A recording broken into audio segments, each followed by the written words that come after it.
जंग केवल हथियारों की नहीं होती है। जंग में ना कोई जीत होती है, ना हार होती है। तोपों की गर्जना जब शांत होती है तो इतिहास में बच्चों की चीख और इंसानियत के कब्रगाह की इबारत लिखी होती है। ऐसा ही एक जंग वर्तमान में अरब देशों में, पश्चिम एशिया में, मध्य एशिया में ईरान और इजराइल का चल रहा है। यद्यपि अरब और इजराइल का संघर्ष पिछले कई दशकों से जारी है, लेकिन हाल ही में जो ईरान और इजराइल के बीच जो संघर्ष, जो जंग, वह जो युद्ध जारी है, वह पूरी दुनिया के लिए एक गंभीर राजनीतिक अस्थिरता, भौगोलिक संकट, आर्थिक अव्यवस्था और भावनात्मक संकट लेकर के खड़ा हुआ है।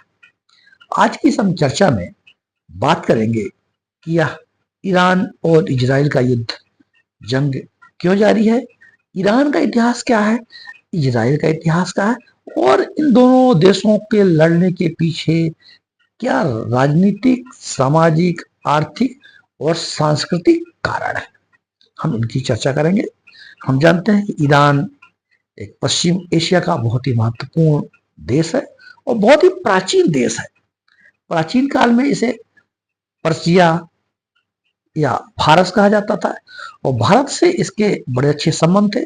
सिंधु घाटी सभ्यता के दौरान भी और वैदिक सभ्यता के दौरान भी फारस, जिसे आज ईरान कहा जाता है, या पर्सिया से हमारे व्यापारिक, सामाजिक और सांस्कृतिक संबंध रहे। आज भी हम ईरान से हमारे बेहतर संबंध है। व्यापारिक दृष्टिकोण से देखें, आर्थिक दृष्टिकोण से देखें तो ईरान में हम चाबहार बंदरगाह को हम डेवलप कर रहे हैं, तो और बहुत सारा जो तेल, पेट्रोलियम है, हम ईरान से आयात करते हैं। ईरान काफी प्राचीन देश रहा है और ईरान के इतिहास में, प्राचीन इतिहास में जो हखामनी वंश, हखामनी साम्राज्य था, वो बहुत ही विकसित और बहुत ही बड़ा साम्राज्य था। इसके समय में, हखामनी समय में जो यहाँ के राजा थे, साइरस प्रथम, ऐसा विश्व के सबसे विशाल साम्राज्यों में से एक था। तो इस तरह ईरान का इतिहास आगे बढ़ा। इजराइल यहूदियों का राष्ट्र है और ईरान शिया जो मुस्लिम है उनका राष्ट्र है। इजराइल में रहने वाले लोग यहूदी हैं। ऐसा कहा जाता है कि 3000 वर्ष पूर्व यहूदी इजराइल में निवास करते थे। बाद में रोमन साम्राज्य ने, बेबीलोन ने इजराइल से यहूदियों को हटा दिया और यहूदी मंदिर नष्ट कर दिए। इसके बाद यहूदी डायस्पोरा बन गए और 1900 वर्षों तक यहाँ वहाँ विभिन्न राष्ट्रों में भटकते रहे। ऐसा इतिहास में पढ़ने को मिलता है। प्रथम विश्व युद्ध हुआ। प्रथम विश्व युद्ध के दौरान जब विश्व युद्ध चल ही रहा था तो ब्रिटेन को यहूदियों के समर्थन की जरूरत थी। तो यहूदियों के समर्थन लेने के लिए जरूरी था कि इजराइल यहूदियों के लिए एक नेशन होम की घोषणा की जाए। ब्रिटेन के जो विदेश मंत्री थे बेलफोर ने, उसमें यहूदियों के जो महत्वपूर्ण नेता थे ब्रिटेन में थे, राइस चाइल्ड, उनसे उन्होंने प्रॉमिस किया, उनको लिखित में कहा कि युद्ध की समाप्ति के पश्चात एक नेशन होम इजराइल के लिए स्थापित किया जाएगा, इजराइल स्थापित किया जाएगा। तब समय में फिलिस्तीन में यहाँ वहाँ इजराइल का कुछ पार्ट था, मतलब यहूदी रहते थे, और इस फिलिस्तीन में जो यरूशलेम था वो ईसाइयों के लिए भी, मुसलमानों के लिए भी और यहूदियों के लिए पवित्र शहर माना जाता है। और 1948 में संयुक्त राष्ट्र संघ ने इजराइल को मान्यता भी दी। यद्यपि संयुक्त राष्ट्र संघ दोनों राष्ट्रों को मान्यता दी, फिलिस्तीन को भी एक दो नेशन की थ्योरी रखा कि फिलिस्तीन भी एक राष्ट्र बन जाए और इजराइल भी एक राष्ट्र बन जाए।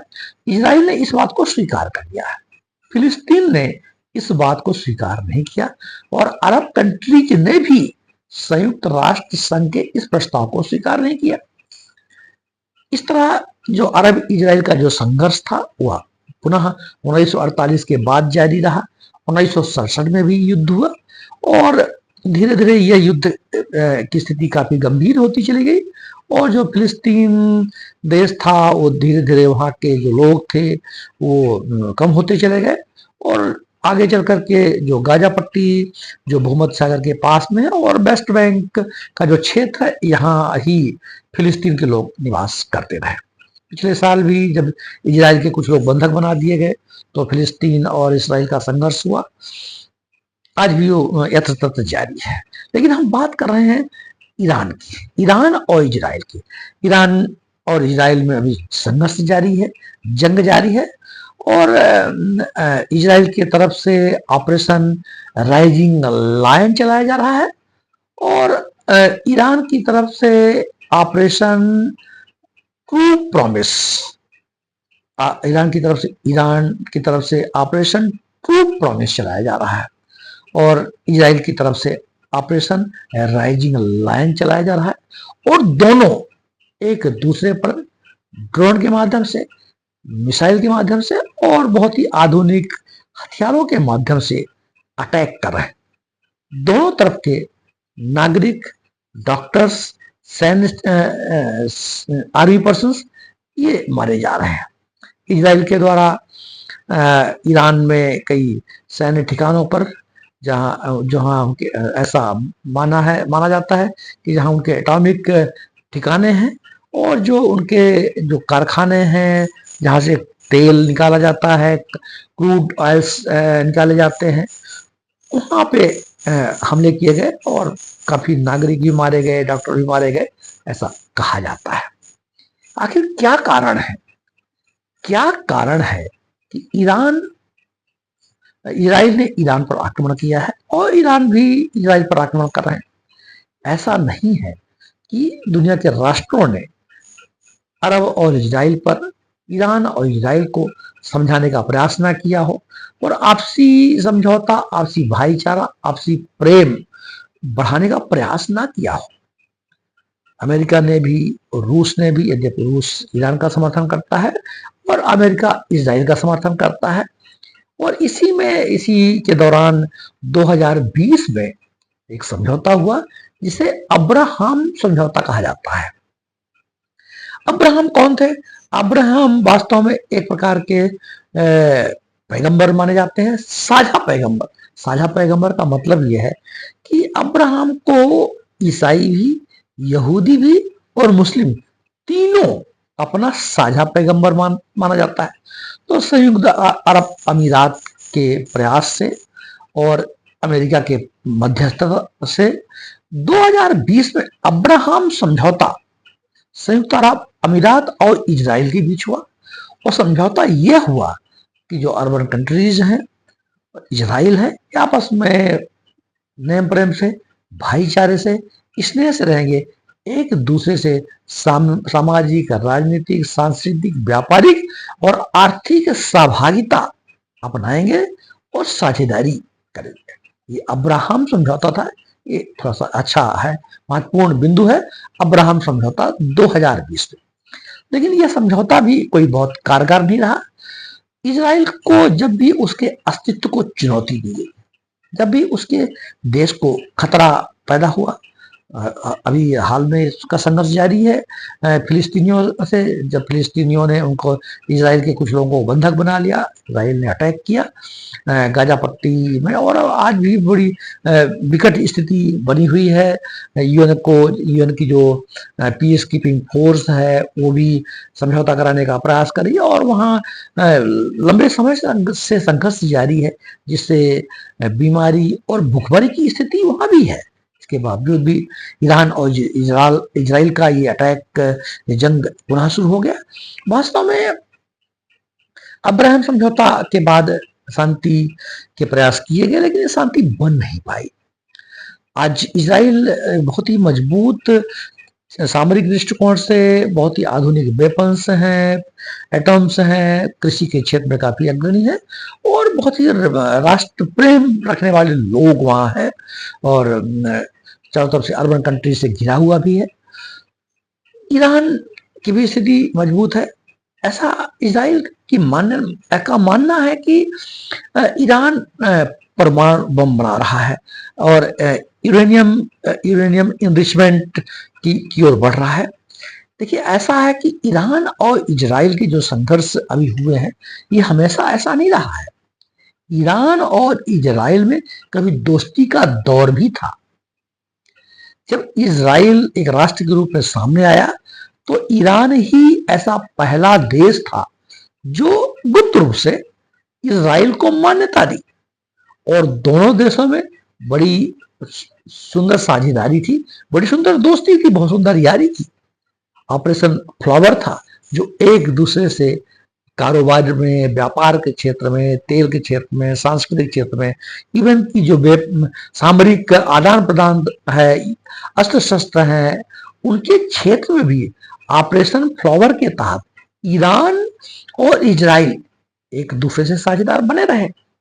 लेकिन 1979 में एक इस्लामिक क्रांति कहाँ होती है? ईरान में होती है।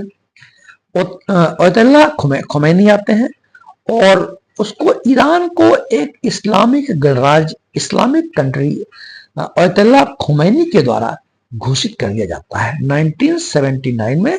वैसे इस्लामिक क्रांति कहा जाता है।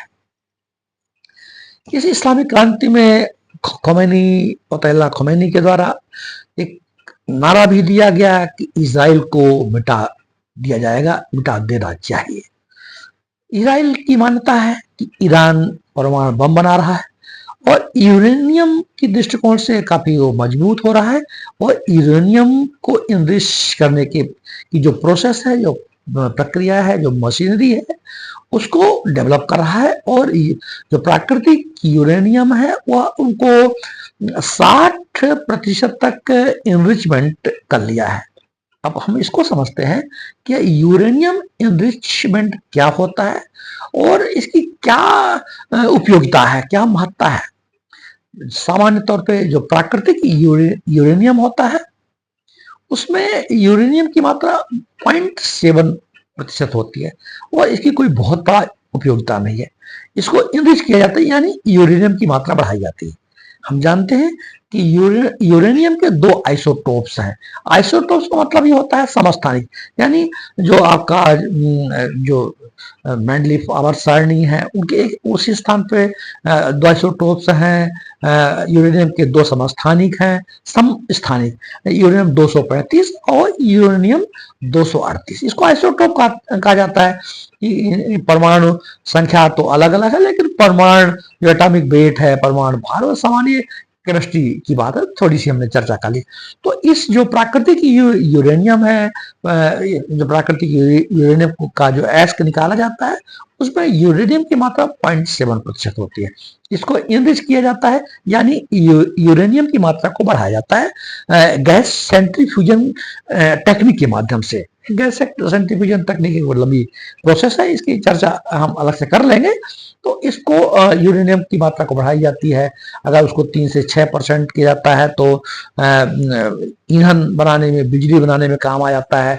20% तक काम कर देते हैं तो एटॉमिक जो परमाणु भट्टियां, एटॉमिक रिएक्टर जैसे भारत में नरोरा, रावत भाटा, कल्पक्कम, कामिनी, ऐसे एटॉमिक रिएक्टर्स भी हैं।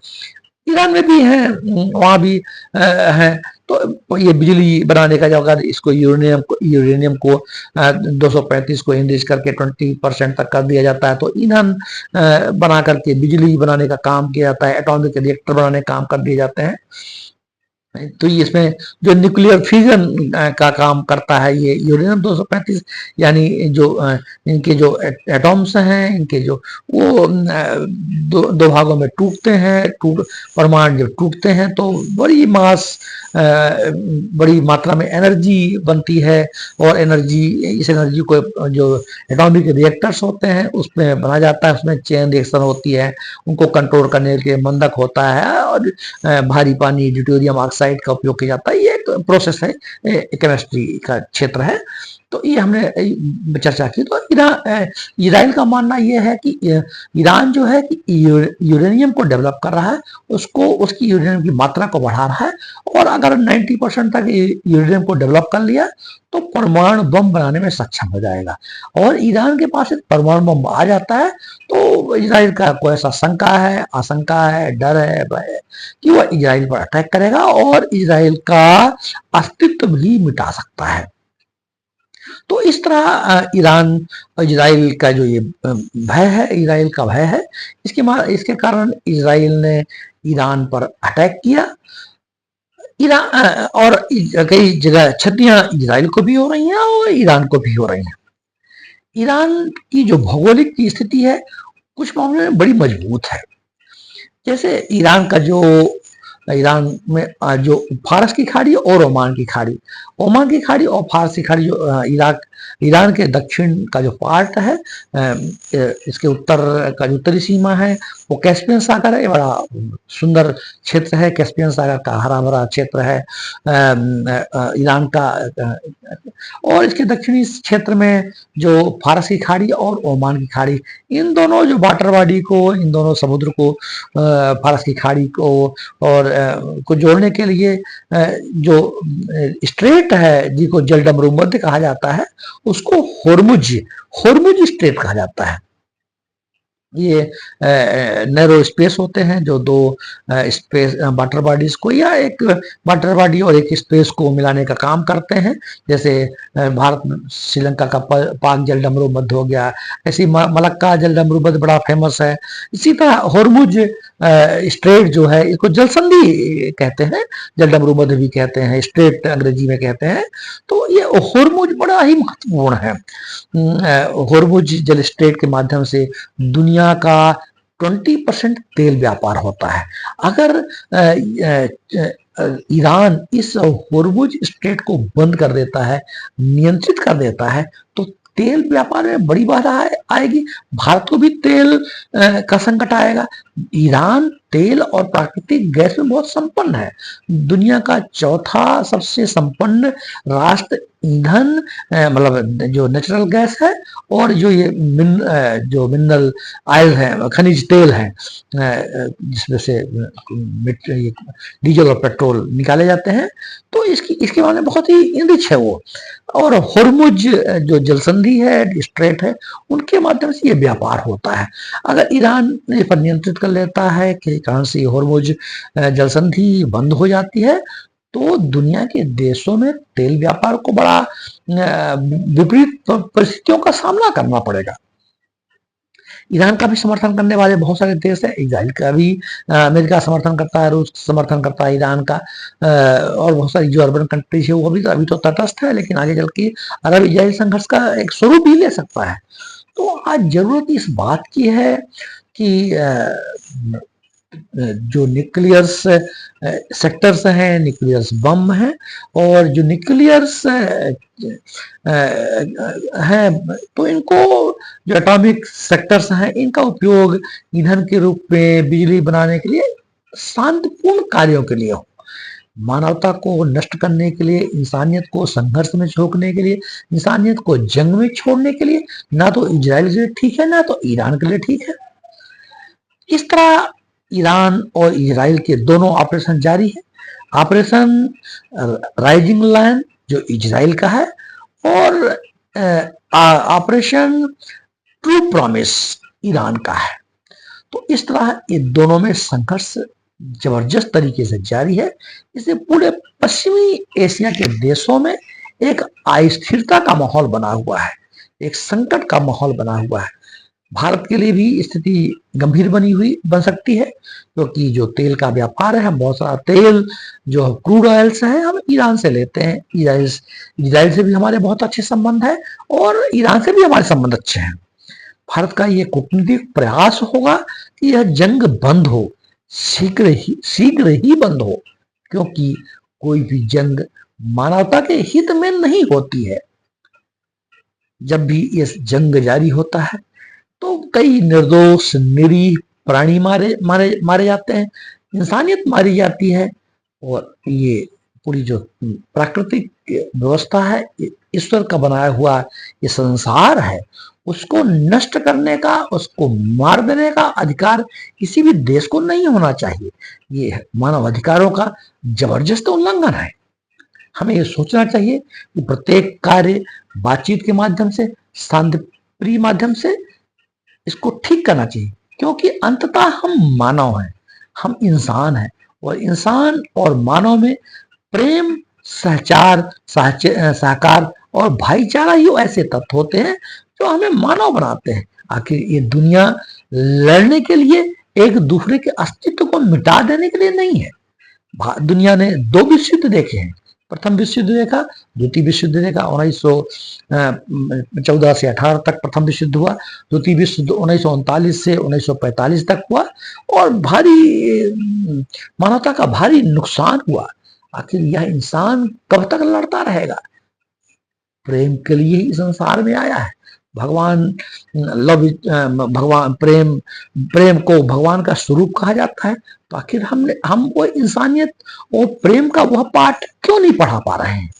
आज दुनिया के जो समस्त संगठन है, जो शांति प्रिय कार्यों में लगे हुए हैं, संयुक्त राष्ट्र संघ है और भारत तो वसुधैव कुटुंबकम। कल हमारे देश के प्रधानमंत्री श्री नरेंद्र मोदी जी साइप्रस में हमारे भारतीय कल्चर की बात, वसुधैव कुटुंबकम की बात की चर्चा की। अपनी बातों में कहा कि हम पूरी दुनिया के लिए हम भाईचारा का संदेश देते हैं, हम पूरे देश को एक कुटुंब मानते हैं, वसुधैव कुटुंबकम हमारी संस्कृति है। तो भारत देश तो सदा ही इस प्रयास में रहा है कि दुनिया में जो ये अस्तित्व की लड़ाइयां हैं, अहम की लड़ाइयां हैं, एक दूसरे को भूगोल को छीनने की, स्थान को छीनने की, एक दूसरे को कैप्चर करने की, ये पुरानी जो बर्बर इतिहास की बातें थी वह खत्म होना चाहिए। अब इस चीज की जरूरत नहीं है। समय है कि हम विज्ञान और टेक्नोलॉजी के क्षेत्र में बहुत आगे बढ़ गए हैं। आज हमारी आर्टिफिशियल इंटेलिजेंस के माध्यम से विज्ञान ने काफी तरक्की कर लिया है। हम आज विज्ञान और आर्टिफिशियल इंटेलिजेंस, इनके माध्यम से हम स्पेस में, मंगल ग्रह में, शुक्र ग्रह में, बृहस्पति में, इन क्षेत्रों में हम यात्रा करते जा रहे हैं। सूर्य की यात्रा करने की तैयारी कर रहे हैं, गगन की यात्रा करने की तैयारी कर रहे हैं, आदित्य एल1 तैयार है, मार्स तैयार है। तो इस तरह की हमारी तैयारियां चल रही हैं। तो जो ये अरब इजराइल का संघर्ष है, ईरान और इजराइल की जो युद्ध है, तो हमें इस बात पर विचार करना चाहिए कि हम जब 2 राष्ट्र युद्ध करते हैं, तो केवल 2 राष्ट्र युद्ध नहीं करते, पूरी दुनिया उससे प्रभावित होती है।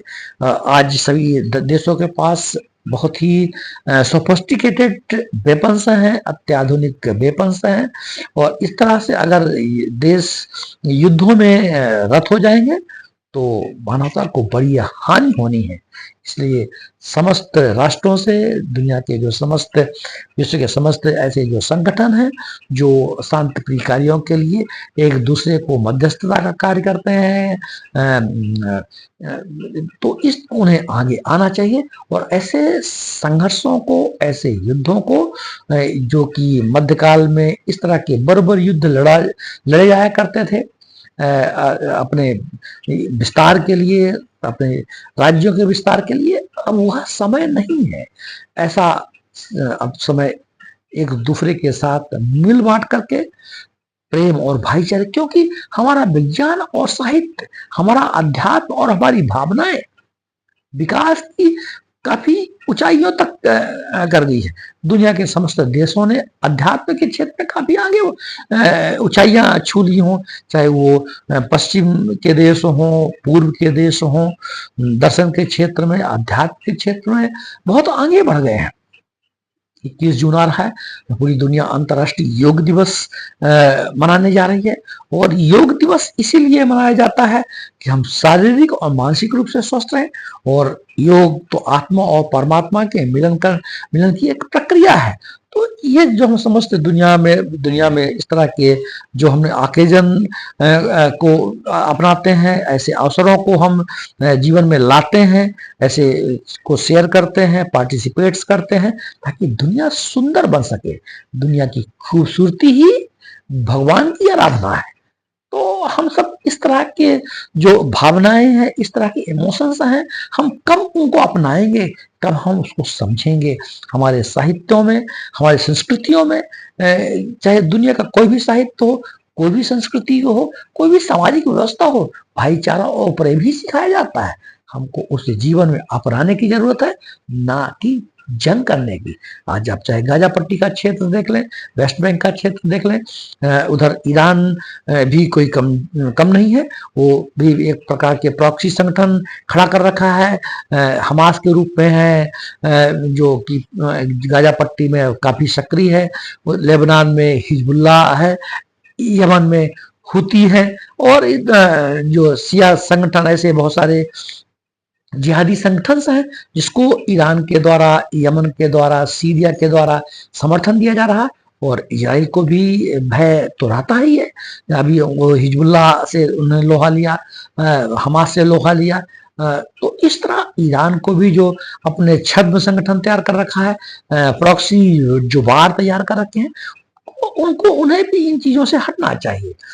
एक यहूदी राष्ट्र को भी मान्यता दी गई। यहूदी तो वो भी एक इंसानी है, उन्हें भी जीवन जीने का पूरा अधिकार है, अन्य देशों के भी जीवन जीने का अधिकार। तो क्यों ना हम एक दूसरे के मानवाधिकारों को, ह्यूमन राइट्स का, उनकी संस्कृति का सम्मान करें। क्योंकि हम इंसान है, हम मानव हैं, हमें भगवान ने भावनाएं दी है, हमें भगवान ने विचार, विवेक, सोचने, निर्णय लेने की क्षमता दी है। हम पशु नहीं है, हम जानवर नहीं है, हम मानव हैं। और हमने विज्ञान के क्षेत्र में, संस्कृति के क्षेत्र में बहुत तरक्की कर ली है। अब संघर्ष करने का समय नहीं है, समय है शांति और भाईचारे का। यही मेरा पैगाम है। और पूरी दुनिया के राष्ट्रों से, हम अपने चैनल के माध्यम से, टिप्स सिविल सर्विसेज के माध्यम से, मैं श्रीकांत त्रिपाठी पूरी दुनिया से मैं चाहता हूँ, अपील करता हूँ, भावनाएं प्रेषित करता हूँ, प्रार्थना करता हूँ कि शांति का एक माहौल बने, भाईचारा और प्रेम का माहौल बने, ताकि दुनिया अमन और चैन से रह सके। हमारा देश तो सदा ही शांतिप्रिय देश रहा है। हम हर दृष्टि से सामर्थ्य हैं, वेपन्स से सामर्थ्य हैं, आत्मबल से सामर्थ्य हैं। इसके बावजूद भी हम वसुधैव कुटुंबकम की संस्कृति को छोड़ नहीं सकते। पूरी दुनिया के लिए हमारे देश का यही पैगाम है कि पूरा विश्व एक कुटुंब है, एक परिवार है। यही हमारी संस्कृति की महानता है। और इसी संस्कृति की महानता ने पूरी दुनिया को एक सुंदर लाइट दिखाया है, दुनिया को एक सुंदर प्रकाश दिया है। तो आज इन्हीं बातों के साथ हम बात को समाप्त करते हैं। हमारी कुछ बातें तथ्यों के दृष्टिकोण से महत्वपूर्ण है, परीक्षाओं के दृष्टिकोण से महत्वपूर्ण है, और कुछ बातें हमारी भावनाओं के दृष्टिकोण से महत्वपूर्ण है। आज ये भावनाओं के साथ साथ में हमने ईरान और इजराइल के इतिहास की बात कर ली, और जो संघर्ष जारी है उनके पीछे के जो कारण है उनकी भी हमने चर्चा कर ली। तो ये आपको एक प्रकार से परीक्षाओं के दृष्टिकोण से भी महत्वपूर्ण है, अपने अवेयरनेस की दृष्टिकोण से महत्वपूर्ण है। और जब दुनिया के जो जियोपॉलिटिक्स में तो कोई भूचाल आता है, परिवर्तन आता है, तो हर व्यक्ति उससे प्रभावित होता है। आपकी अर्थव्यवस्था प्रभावित होती है, आपका आवागमन प्रभावित होता है, आपका यातायात प्रभावित होता है, आपकी कल्चर और समाज प्रभावित होता है। जो ये संघर्ष जारी है, पूरी दुनिया में एक अलर्टनेस बनी हुई है, लोगों की आवागमन बंद हुए हैं। तो इस तरह हमें विचार करना चाहिए। तो जरूरी है कि हम सभी मिल करके, बैठ करके, चिंतन करके, हम चिंतनशील प्राणी हैं, इस तरह के युद्धों को, इस तरह के संघर्षों को, इस तरह के जंगों को, इस तरह के वार्स को हम रोकें। इसके लिए हमारे लिए संयुक्त राष्ट्र संघ बना हुआ है। संयुक्त राष्ट्र संघ शांति वार्ता के लिए आगे आए और पूरी दुनिया के लोग एकजुट होकर शांति का माहौल पूरी दुनिया के लिए बनाए। जय हिंद, जय भारत।